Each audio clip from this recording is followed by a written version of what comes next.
Hello guys, long time no see and welcome again to Young Villablanca YouTube channel. Ayan, bago po natin simulan ang ating tutorial ngayong araw na ito ay nagpapasalamat po ako sa mga nag-subscribe po, nag-follow at nag-share po ng ating tutorial tungkol po dito sa application ng Digital Health Certificate sa QC E-Services website ng Quezon City. Ayan, maraming salamat po syempre sa mga empleyado, no? Sa masisipag na empleyado ng mga establishmento dito sa Quezon City.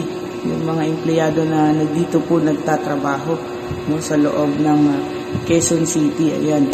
Ako po ay nagpapasalamat dahil sila po yung number ng viewers natin. Ayan, maraming salamat po at sana po ay patuloy niyo pong subaybayan ang ating mga latest video at tutorial. At syempre, ma-share din po natin ito sa ating mga kasama, no, kung medyo nalilito po sila sa application. At syempre, makapagbigay din tayo ng information, yan, para hindi po maantala ang ating application, yung mga do's and don'ts. Ayan, yan po yung importante.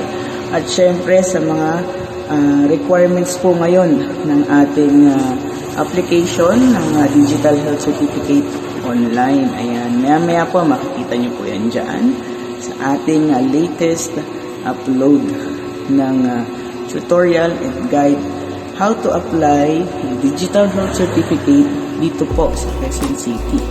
Ayan, maraming salamat po.